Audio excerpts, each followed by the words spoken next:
तरसावे वो हमने शकल दिखाओ जी हर शरारत सब जानू मैं तोरी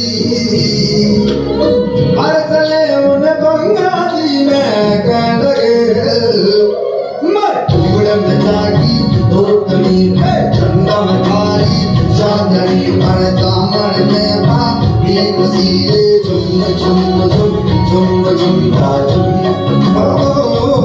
मर उड़न जागी दो तनी है चंदा में थारी चांदनी पर दामन में बाकी वसीले झुम झुम झुम झुम झुम झुम। मैं यहाँ पर रेनबो एसडी पब्लिक स्कूल एवं मेरा गांव मेरा देश फाउंडेशन दिल्ली के संयुक्त प्रयास से आयोजित वार्षिक समारोह एवं शिक्षक सामग्री वितरण समारोह कार्यक्रम में दर्शनीय प्रिय जो कि दिल्ली से आई हुई है और उनके पति संजय जी जो कि अध्यक्ष है मेरा गांव मेरा देश फाउंडेशन के, योगेंद्र सिंह कुंजीर जी जो कि प्रदेश अध्यक्ष है किसान मोर्चा उत्तराखंड के, मधु जैन जी प्रदेश अध्यक्ष है मानव अधिकार की एवं सचिन जैन जी जो कि राष्ट्रीय अध्यक्ष है मानव अधिकार एवं सामाजिक न्याय संगठन के, हरीश गुलाटी जी, मंजू सिंह जी, विजेंद्र सिंह जी और चिरंजीव जगह से आए उदयवीर सिंह। आज यहाँ पर मैं आई हुई आज की अतिथि मुख्य अतिथि माधुरी बटवाल जी और सभी अध्यापकों को, अभिभावकों को और सभी लोगों को मेरा आज जोड़कर नमस्कार। सबसे पहले तो मैं ये बात बताना चाहूंगा कि जो बच्चों ने अपनी परफॉर्मेंस दी मैं उन बच्चों को बधाई देता हूँ, उनके अध्यापकों को बधाई देता हूँ और उनके अभिभावकों को भी बधाई देता हूँ। इस सब पूरा कहने के पहले भी मैं ये कहना चाहता हूँ, बाद में भी कहूंगा कि बच्चों को पढ़ाई के साथ यदि कोई भी आप गुण दे देते हैं तो कम से कम वो उसमें व्यस्त भी रहेंगे और हो सकता समय आने पर आपके लिए बहुत अच्छा भी करे। अभिभावकों को इस बात के लिए बच्चों को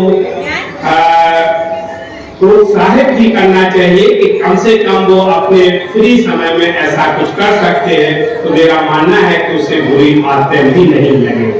और ये अध्यापकों का भी इसमें मार्गदर्शन होना चाहिए और अभिभावकों को भी इस बात पर ध्यान देना चाहिए। मेरा मानना है शिक्षा का बच्चों के विकास में अतुलनीय योगदान है और सीखने के तीन ही तरीके होते हैं, देख के, सुन के और करके। यदि आप ध्यान दें तो बच्चा किसी भी व्यक्ति को देखकर ही पहचानता है और बच्चा उसी को अम्मा बाबा कहता है जिसके बारे में उसे माँ बाप बताते हैं।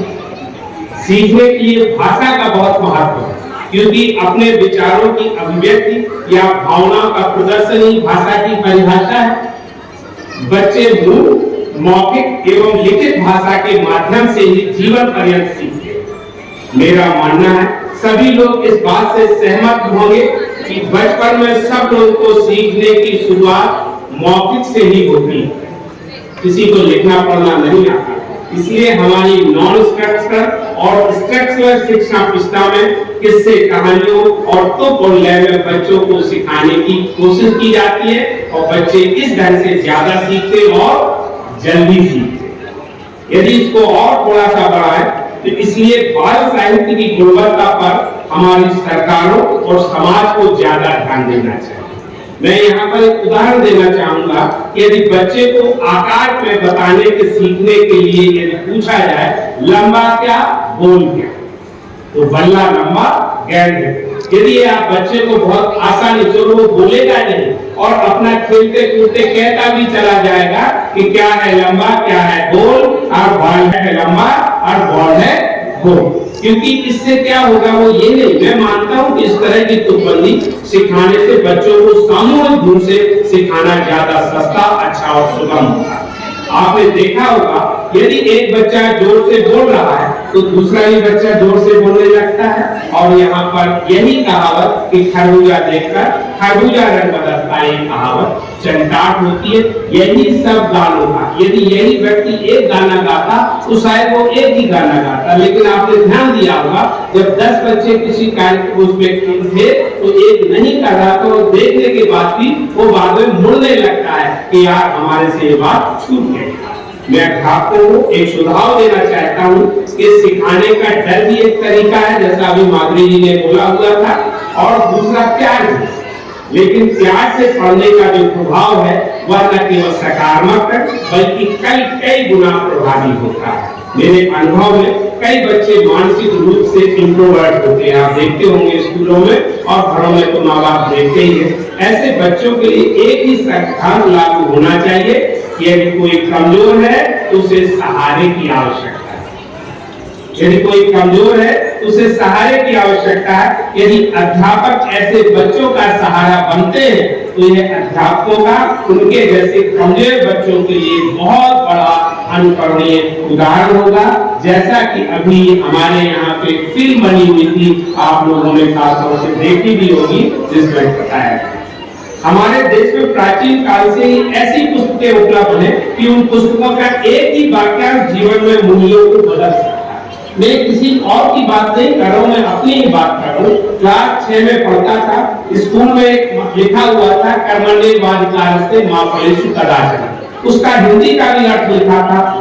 सच्चे मायने में बताया जाए तो मुझे इसका इतना बड़ा महत्व नहीं समझ में आता था कि कहां से लिखा हुआ, क्या लिखा हुआ, लेकिन उसको अपने जीवन में मूल मंत्र मान लिया और इस बात को मानने लगा हूं कि यदि आप कर्म करेंगे तो आपको फल तो मिलेगा।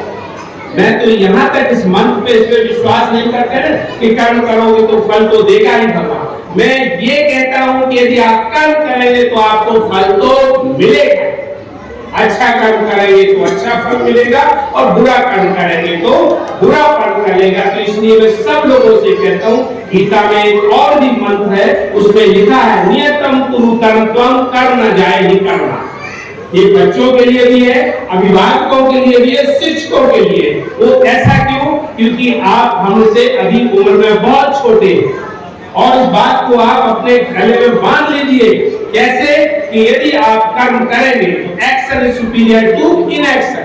यदि आप कोई काम करते हैं तो संभावना 100% है, यदि नहीं करते हैं तो इस बात को आपको कहीं आपको जाना है, किसी संस्था में दूसरे में जाए, कोई बात नहीं, आप अप्लाई कर दीजिए, हो जाता तो ठीक है, नहीं हो जाता तो नहीं। आप अपने से ना एवेल्युएट करिए। अभी हमारे से दर्शनी जी कुछ सवाल पूछ रही थी, वो क्या है क्या नहीं है, उसके मैं नहीं जाऊंगा, लेकिन ये बात बताऊंगा, जिसको देना है उससे भी आप कितने अच्छे हो खराब, इससे क्या फर्क पड़ता है। देने वाले को लगना चाहिए कि आप अच्छे और बुरे हो। आप क्यों एवेल्युएट करते हो? बिकॉज आपकी एवेल्युएशन करना आपका अधिकार है, एवेल्युएशन करना किसी दूसरे। मैं यहाँ पर एक और भी बात कहना चाहूँ, हर व्यक्ति की पहचान है वो काम से होनी चाहिए। मेरा मानना है जाति धर्म क्षेत्र लिंग भाषा इससे किसी की पहचान नहीं। और जिस दिन इस देश में काम से पहचान होने लगेगी, देश दिन दूनी रात चौगुनी तरक्की करेगा। मैंने एक कविता लिखी है जो हमारे नए एक कविता संग्रह में आएगी, उसका शीर्षक है पहचान। क्या रखा है नाम, क्या रखा है नाम में? मेरा नाम मत पूछना, मेरा नाम मत पूछना, मेरा उपनाम मत पूछना, पूछना ही है तो मेरा काम पूछना, क्योंकि नाम नहीं काम बोलता है। क्या रखा है? इस सच्चे मायने में मैं कविता कब लिखी हुई थी, जब मनमोहन सिंह जी का उस दिन निधन हुआ था, उसी में लिखी थी, उन्हीं को समर्पित की हुई है। क्योंकि आप दोनों समझते हैं, उन्होंने सुना होगा कि मनमोहन सिंह जी को मौनी प्रधानमंत्री कहते थे, लेकिन आज जब उनकी हुई, आपने ऑब्वियसली पढ़ी होगी मैडम, मैंने तो खुद पढ़ी है, दर्जनों ऐसी लिखी है कि लोगों ने ये कहा है कि जो मनमोहन सिंह जी ने किया है उसी का बोया हुआ हम लोग आज रहे, लेकिन उनके लिए कोई। मैं कुछ और बात कहना चाहता हूँ, थोड़ा सा समय भी दूंगा। मेरे अभिभावकों को सुझाव है कि वो बच्चों के सामने काम करके उनके लिए उदाहरण बने। किसी भी काम को करने में झिझक न करें।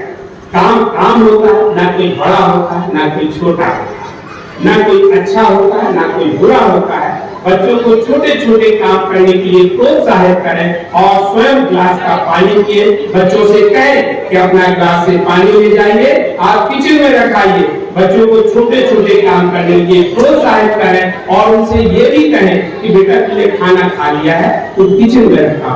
बात इस बात की नहीं है कि बच्चे को आप नीचा कर रहे हैं। मेरा मानना है आप बच्चे को ऊंचा कर कर रहे हैं वो काम की कीमत समझने लगेगा। एक बात मैं आपसे आज साझा करूं, आज ही सुबह की बात है। मेरे पास एक कोंटा से मरीज है, क्योंकि मुझे आपके कार्यक्रम में आना था, उनको टाइम दिया था 3 बजे का, तो मैंने कहा 11 बजे 11:30 बजे आओ, वो आ गए। तो मैं चूंकि मैं लिख रहा था, वहां टाइप हो रहा था, तो इन्होंने देख लिया बात, तो कहने लगे मैं इसकी फोटो कॉपी कर लूं, जो मैं लिख रहा था। तो मैंने कहा फोटो कॉपी क्यों करते हो, अभी प्रिंट हो रहा है, हम देखते हैं बना क्या बात कहिए। सब अभिभावकों को, अध्यापकों को और जो सब लोग बैठे हुए इस बात को देखिए, ये सच्ची घटना है। तो वो कहते हैं कि सर हम यहाँ आए हुए थे और हमारी जो बहन है, मैं उसका भाई है, बहन किसी काम से अंबाला चली गई और ये लड़का है हैदराबाद में रहता था, माँ पिताजी को प्रॉब्लम थी तो मुझे दिखाने आए थे। तो मेरे सामने जो फोन आता है जब उसके बहन का, तो वो कहती है उसके माँ के पास बच्चे का फोन गया, मम्मी मम्मी आप कब आओगी? तो कहता 3 दिन के बाद, क्योंकि वो मामा का घर में था, बच्चा घर में बात कर रहा, मम्मी मम्मी आप कब आओगी? तो कहता बेटा मैं 3 दिन के बाद आऊंगी। तो कहता मम्मी मैं तो बहुत परेशान हूँ, आप जल्दी आ जाओ। अब बात सोचिए क्या है, कहता है मम्मी मेरे कच्चे खत्म हो गए, समझ रही आप, अंडरवियर खत्म हो गए। तो जो भाई था तो उसने पूछा क्या यार डिस्पोजेबल पहनता है क्या? कहता नहीं डिस्पोजेबल नहीं पहनता है, क्योंकि जो पहन लिया था वो गंदा हो गया। अब उसके लिए आप इससे आप संदेश समझ रहे क्या है? जो बच्चा, अब ये सोचिए माँ तो चलेगी, बच्चे की शादी हो गई, अब पत्नी आ गई, अब वो क्या उम्मीद करता है, अंडरवियर कौन धोएगा उसका? जिसका मां धो रही थी वो तो नहीं धोएगा, वो तो उम्मीद करता पत्नी आएगी, और पत्नी भी उसकी कजिन है, तब क्या तो उसका अंडरवियर कौन धोएगा? तो आप इसका समझिए कि जो लोग नहीं करते वो तो कभी नहीं कर पाते। और एक ये छोटी सी बात इतनी बड़ी पारिवारिक समस्या बनेगी। मैं आपको इस माध्यम से कह सकता हूँ, ऐसा लड़का और ऐसे लड़की की शादी हुई तो अंत उनका शादी नहीं बल्कि तलाक ही होगा। धन्यवाद जो आपने हमारी बात को समझा, और मैं इसी को इसमें कह रहा हूं कि कोई भी आदत है जो बचपन से पड़ती है, चाहे वो आदत अच्छी हो या बुरी, और जो एक बार आदत पड़ जाती है उसको छुड़ाना मुश्किल होता है। यही काम न करने की आदत हमारे लिए व्यक्तिगत समस्या पैदा करती है, पारिवारिक समस्या करती है, अंततः समाज और राष्ट्र को भी प्रभावित कर रही है और करेगी। मेरा अध्यापकों और स्कूल के व्यवस्थापकों से सुझाव है कि वहाँ बच्चों को केवल पढ़ाई लिखाई का ही नहीं बल्कि अन्य दूसरी गतिविधियों को भी लगाया जाना चाहिए, खासतौर से सामूहिक गतिविधियों का। मेरी शुभकामनाएं हैं कि आपको जो खेल की जगह की समस्या है वो जल्दी हल हो, क्योंकि खेल का बच्चे के महत्व को बढ़ाने में बहुत बड़ा रोल, बहुत बड़ा। मैं तो यहाँ पे एक बात और कहूंगा, वो अध्यापकों के लिए है। यहाँ पर मैं लिखित भाषा के बारे में कुछ शब्द कहना चाहूंगा। लेखनी का जीवन पर्यंत महत्व रहता है। मैं यहाँ पर सुंदर लेखनी को एक सुंदर चीज से ही तुलना करूंगा। आप मानिए कि साफ सुथरा धुला हुआ कपड़ा, फ्रेश हुआ कपड़ा अच्छा लगता है ना, और मैला कुचला गंदा सुगंध वाला कपड़ा, आप सहमत होंगे कि साफ सुथरा कपड़ा अच्छा लगता है। यदि हमारी ड्रेस अच्छी होनी चाहिए, जैसा कि बच्चों के माँ बाप और स्कूल के अध्यापकों की अपेक्षा करते हैं, तो क्या हमें साफ सुथरी लिखने की अपेक्षा नहीं करनी चाहिए? क्या हमारी लिखावट अच्छी नहीं होनी चाहिए? और अध्यापकों को, सभी बच्चों को साफ सुथरी लिखावट नहीं देनी चाहिए? दूसरा मैं आपको एक उदाहरण देता हूँ, यदि बच्चों की साफ सुथरी ड्रेस से बच्चों को आत्मन बढ़ता है, ये सच बात है ना? और दूसरे शब्दों में कहे, उसकी ड्रेस के बच्चे से आत्मन पर सकारात्मक या नकारात्मक प्रभाव पड़ता है। जिस बच्चे के पास ड्रेस नहीं होती उसकी आप शक्ल से देखिए, उसके हाव भाव से देखिए, और इसी लिखावट ऐसी ही असर पड़ता है। क्योंकि मैं ऑर्थोपेडिक सर्जन, लिखावट भी यही असर देती है। मैं विकलांगता के सभी पक्षों को नजदीकी से देख चुका हूं और मानता हूं कि लिखावट भी यूं कहिए कि लिखावट अच्छी और सुंदर नहीं है, वह हमारे आत्मबल को कमजोर करती है। कुछ लोग इसको लिखना भी नहीं चाहते। यहाँ पे जो महिला है वो हाँ भी कह रही, मैं आपको धन्यवाद कहता हूँ। इन्होंने कहा, मैं ये मानूंगा कि सब लोगों ने कहा, इस बात से सहमत है। हम इस विकलांगता से जीवन भर जूझते, इसी तरह हर ढंग से शिक्षा में जुड़े हुए या शिक्षा के व्यवसाय से जुड़े हुए सब लोग कर्तव्य एवं दायित्व होना चाहिए कि हम शिक्षा की गुणवत्ता को सुधारने में हर ढंग से हर दिन अपना योगदान, क्योंकि शिक्षक सच्चे मायने में राष्ट्र निर्माता है। किसी भी व्यक्ति के जीवन में माँ बाप के अलावा यदि किसी और का बड़ा योगदान है तो है पुस्तकों का और शिक्षा। यहाँ पर मैं एक बात और कहना चाहूंगा कि काम की गुणवत्ता काम करने वाले की गुणवत्ता के ऊपर निर्भर करती है, और काम करने वाले की गुणवत्ता उसको दिए गए भोजन, शिक्षा और स्वास्थ्य की गुणवत्ता के ऊपर निर्भर करती है। अंत में मैं सभी बच्चों को जिन्होंने आज पदक जीत रहे हैं, जिनको मिलेंगे, बधाई देता हूँ, और जो पदक जीतने से वंचित रह जाते उनको शुभकामनाएं देता हूँ कि वह आने वाले समय अपने अपने पढ़ाई के क्षेत्र में उन्नति करें और पदक। मैं अध्यापकों को सुझाव और शुभकामनाएं देता हूं कि अपने ढंग से राष्ट्र निर्माण में अपने ढंग से अपना योगदान देकर माननीय प्रधानमंत्री नरेंद्र मोदी द्वारा चलाए गए विकसित भारत 2047 के महायज्ञ को मैं सफल होने में अपनी आहुति दूं।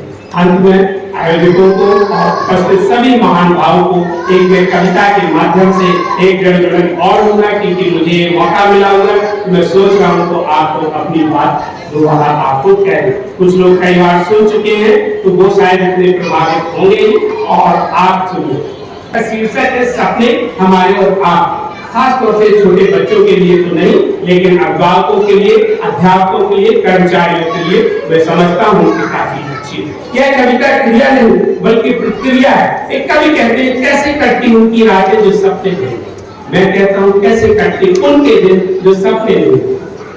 एक सपनों को देखना सीखो, रात के नहीं बल्कि दिन के भी। रात के सपने तो अनायास आ जाते हैं, लेकिन दिन के सपनों को तो बुलाना पड़ता है, और रात के सपने कम ही हुए होते हैं दिन के अधिकांश। कभी कहते हैं सपने होते हैं आकाश की तरह अनंत, क्षितिज की तरह अजनबी।